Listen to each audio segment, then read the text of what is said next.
৯ December দুপুরে বাংলাদেশের সমুদ্রে মাছ ধরার সময় ভারতীয় কোস্টগার্ডের হাতে আটক হওয়া ৭৮ জন জেলে নাবিক সহ সর্বমোট ৯০ জন বাংলাদেশিকে ফেরত পাঠিয়েছে ভারতীয় কোস্টগার্ড। এ সময় ফেরত পাঠানো হয় আটককৃত দুটি ট্রলারও। বিস্তারিত প্রতিবেদনে। ভারতীয় কোস্টগার্ডের হাতে আটক দুটি ফিশিং ট্রলার, ৭৮ জন জেলে ও নাবিকসহ ভারতের কারাগার থেকে মুক্তি পাওয়া ৯০ বাংলাদেশি দেশে ফিরেছেন।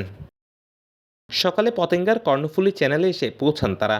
বাংলাদেশের এফবি লাইলা ২ এবং এফবি মেঘনা ৫ নামের দুটি ফিশিং ভেসেলও ফেরত এসেছে।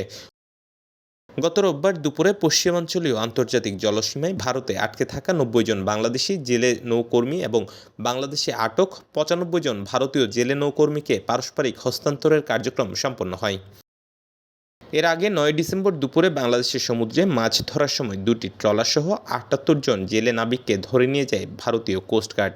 ঘটনার পরদিন খুলনার হিরন পয়েন্ট এলাকার অদূরে সমুদ্র থেকে ট্রলারসহ তাদের ধরে নিয়ে যাওয়া হয়েছে বলে মালিকপক্ষ ও নৌপরিবহন অধিদপ্তর নিশ্চিত করেছিল।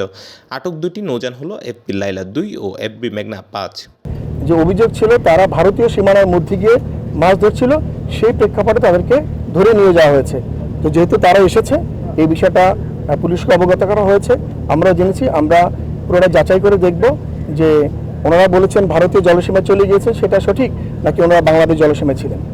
এটা এই বিষয়ে এখনো বলা যাচ্ছে না কিছু, কারণ আমরা যে প্রেক্ষাপটে নিয়ে এসেছি আপনারা শুনেছেন, আমি বলেছি যে আমাদের এখানেও কিছু ভারতীয় জেলে আটক ছিল এবং তাদের ওখানেও ছিল। তো সরকারের পক্ষ থেকে দ্বিপাক্ষিক সমঝোতার ভিত্তিতে এই বিনিময়টা হয়েছে। Desk news, CBN TV, USA.